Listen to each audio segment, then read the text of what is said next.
नमस्कार दोस्तों, स्वागत है आपका अपने चैनल हॉलिस्टिक स्पिरिचुअल सोल में एकमात्र समस्या सीरीज के भाग 5 में आज हम बात करेंगे अवसाद क्या है, जिसे हम डिप्रेशन भी कहते हैं। आइए समझते हैं इसे एक कहानी के माध्यम से। एक मुसलमान फकीर था, फरीद। वह अकबर से मिलने गया। उसके मित्रों ने फरीद से कहा था, अकबर से प्रार्थना करना कि हमारे गांव में एक स्कूल बनवा दे। अकबर फरीद को बहुत मानता था, आदर देता था। फरीद ने सोचा जाऊं। वह गया। सुबह सुबह जल्दी गया। अकबर नमाज पढ़ रहा था। फरीद पीछे खड़ा हो गया। अकबर ने नमाज पढ़ी, नमाज पूरी की और हाथ जोड़े परमात्मा की तरफ और कहा, हे परमपिता, मेरे राज्य को और बढ़ाकर, मेरे धन को और बढ़ाकर। फरीद वापस लौट पड़ा। अकबर उठा तो देखा फरीद मस्जिद की सीढ़ियां उतर रहा है। अकबर दौड़ा और रोका कि कैसे आए और कैसे चले गए बिना मिले ही। फरीद ने कहा, मैं सोचता था एक सम्राट के पास जा रहा हूँ। यहाँ मैंने देखा यहाँ भी एक भिखारी है। मैंने भूल से तुम्हारी नमाज का आखिरी हिस्सा सुन लिया। तुमने भी मांगा और राज्य और धन तुम भी मांगते हो। मैं लौट पड़ा कि जो अभी खुद ही मांग रहा है उससे हमारा मांगना ठीक नहीं है, अशिष्ट है। और फिर मैंने सोचा, तुम जिससे मांगते हो अगर मांगना ही होगा तो हम भी उसी से मांग लेंगे, तुमको बीच में क्यों ले आए। लेकिन फरीद ने अपने गांव में जाकर कहा, मित्रों, मैं सोचता था अकबर सम्राट है और मैं भिखारी हूँ।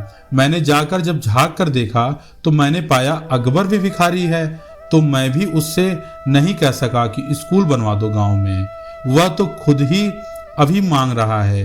उसका मांगना खत्म हो जाए तो फिर हम उससे कुछ कहें। लेकिन मांगना क्या कभी किसी का खत्म होता है? मरते दम तक, आखिरी क्षण तक आदमी मांगते चला जाता है। क्यों? भीतर का खालीपन नहीं भरता है।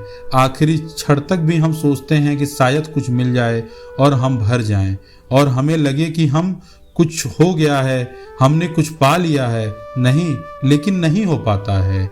इसी वजह से तो हम अवसाद और डिप्रेशन से ग्रसित हो जाते हैं और अपने मन को खुद को समझने के बजाय हम डॉक्टरों के पास भागते हैं। डॉक्टर क्या करते हैं? डॉक्टर हमें नींद की गोलियां देते हैं जिससे कि हम सोएं, जिससे कि मेरा मन शांत हो। मन शांत हो तो मन में कोई विचार ना आए। तो क्या ये काम हम स्वयं नहीं कर सकते हैं? क्यों हम इस भाग दौड़ भरी जिंदगी में लगे हुए हैं? क्यों हम कोल्हू के बैल बने हुए हैं? क्या कभी हमने सोचा है? इसलिए नहीं है उपाय, भीतर है शून्य, बाहर है सामग्री। फिर हम क्या करें? इस भीतर के शून्य को कैसे भरें? कैसे हमें एहसास हो जाए कि अब मेरी कोई मांग नहीं है? क्या वो आपको नींद की गोली दे सकती है? नहीं, कभी नहीं। वो केवल आपको तत्काल में कुछ समय के लिए लाभ दे सकती है, लेकिन वो कोई परमानेंट सॉल्यूशन नहीं है। उसी दिन आदमी जीवन में कहीं पहुंचता है जिस दिन उसकी कोई मांग नहीं रह जाती, जिस दिन उसका भिखारी मर जाता है। धर्म प्रत्येक मनुष्य को ऐसी जगह ले जाना चाहता है जहां वह सम्राट हो जाए। दिखता तो ऐसा है कि संसार में सम्राट होते हैं, लेकिन जो जानते हैं वे कहेंगे संसार में कभी कोई सम्राट नहीं हुआ, सभी भिखारी हैं। यह दूसरी बात है कि कुछ भिखारी छोटे हैं तो कुछ भिखारी बड़े हैं। यह दूसरी बात है कि किन्हीं का भिक्षा पात्र छोटा है तो किन्हीं का भिक्षा पात्र बड़ा है। यह दूसरी बात है कि कुछ रोटी मांगते हैं तो कोई राज्य मांगता है। लेकिन मांगने के संबंध में कोई भिन्नता नहीं है, भिखमंगेपन में कोई भेद नहीं है। धर्म तो समझता है कि केवल वे ही लोग सम्राट हो सकते हैं जो भीतर एक आंतरिक संपूर्णता को उपलब्ध हों। जैसे हमारे महात्मा बुद्ध, उनकी सारी मांग मिट जाती है, उनकी दौड़, उनके भिक्षा का पात्र टूट जाता है। बात करते हैं बुद्ध की। बुद्ध 12 वर्षों के बाद अपने गांव वापस लौटे थे। उनके हाथ में भिक्षा पात्र था, भिखारी के वस्त्र थे। उनके पिता उनसे लेने गांव के बाहर आए तो पिता ने अपने लड़के को कहा, मुझे देखकर बहुत दुख होता है। राज परिवार में पैदा होकर तू क्यों हमारे नाम को कलंक लगाता है और भिक्षा का पात्र लेकर हाथ में घूम रहा है? क्या कमी है हमारे पास? तू भिक्षा का पात्र लेकर क्यों घूम रहा है? बुद्ध हंसे और उन्होंने अपने पिता से कहा, क्या कहा बुद्ध ने? उन्होंने कहा, क्षमा करें, लेकिन मेरे सामने तो भिखारी आप हैं। मैं तो सम्राट हो गया हूँ। मेरी तो सारी मांग समाप्त हो गई है। मैंने तो मांगना बंद कर दिया है। मैं तो कुछ भी नहीं मांगता हूँ। आपकी मांग अभी जारी है। आप अभी मांगे ही चले जा रहे हैं, फिर भी अपने को सम्राट कहते हैं, लेकिन हमें यह दिखाई नहीं पड़ता है, हमें यह ख्याल भी नहीं आता है कि हम मांगे चले जा रहे हैं, मांगे चले जा रहे हैं। क्या मांग रहे हैं हम? कभी सोचा है? क्या कभी आप लोगों के पास अपने परिवारजन के साथ बैठ के समय बिताने का समय है? क्या आप कभी ठहर पाते हैं? क्या कभी आपके जीवन में ठहराव है? क्या कभी किसी चीज़ की कोई सीमा है? किसी चीज़ की कोई समय सीमा नहीं है। हम केवल चले जा रहे हैं, भागे जा रहे हैं। ना हम अपने सगे संबंधियों को समय दे रहे हैं, ना अपने परिवारजन को समय दे रहे हैं। तो अवसाद क्यों ना घेरे, डिप्रेशन क्यों ना हो? हमें डॉक्टरों के पास जाने के लिए समय है, लेकिन खुद अपने परिवार, अपने अंतरात्मा को झांकने के लिए समय नहीं है कि हम कहाँ जा रहे हैं। किसी को बीपी की समस्या, किसी को शुगर की समस्या, किसी को दुनिया भर की समस्या क्यों हुई जा रही है? कभी किसी ने सोचा है? लेकिन यह नहीं होगा तब तक जब तक हम बाहर दौड़े चले जाते हैं। बाहर की दौड़ का भ्रम, वह इल्यूजन कि बाहर से हम अपने को भर लेंगे। टूट जाना जरूरी है। तोड़ने के लिए कोई बहुत श्रम करने की बात भी नहीं है, केवल आँख खोलने की बात है।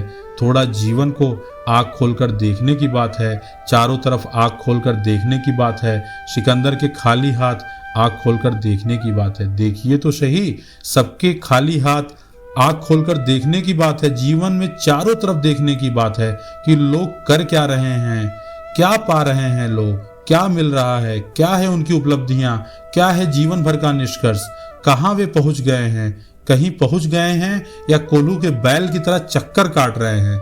सिर्फ लगता है कि चल रहे हैं या कहीं पहुंच भी रहे हैं। पूछें लोगों से, देखें लोगों को, समझे लोगों को, झांके लोगों के भीतर कौन कौन कहाँ पहुंच रहा है, और अपने भीतर भी मैं कहाँ पहुंच रहा हूँ। समय दीजिए अपने परिवार को, अपने बंधुओं को, थोड़ा समय तो बिताइए। पहले लोग आपस में इतना बंधुत्व था तो ये अवसाद और डिप्रेशन नाम की चीज़ नहीं थी। आज लोगों के पास समय नहीं है इस भाग दौड़ भरी जीवन में, तो लोगों को अवसाद और डिप्रेशन तो जायज़ सी बात है, होना ही होना है। जो मनुष्य इतना भी नहीं पूछता और चला जाता है, बहा जाता है, वह तो मनुष्य होने का अधिकार भी खो देता है। फिर उसके जीवन में अगर उलझनें बढ़ती चली जाए तो कौन है जिम्मेदार, कौन है रिस्पॉन्सिबल, किसका उत्तरदायित्व है? सिवाय स्वयं के और तो किसी का भी नहीं है। आप खुद के समस्या के लिए खुद जो है उत्तरदायित्व है। आपकी समस्या, आपकी प्रॉब्लम, इसका एकमात्र उपाय है मन को शांत कीजिए, प्रभु में मन लगाइए, परिवार को समय दीजिए, ओम महादेव को ध्यान कीजिए, ओम का जप कीजिए। इसी के साथ प्यार से बोलिए हर हर महादेव। आपको ये स्टोरी कैसी लगी? अगर ये स्टोरी अच्छी लगी हो तो कमेंट करके हमें बताएं और अपने दोस्तों के साथ ज़्यादा से ज़्यादा शेयर करें, जिससे कि उनको इस वीडियो को सुन के, इस सीरीज को सुन के काफ़ी लाभ हो सके। बहुत बहुत धन्यवाद। नमस्कार।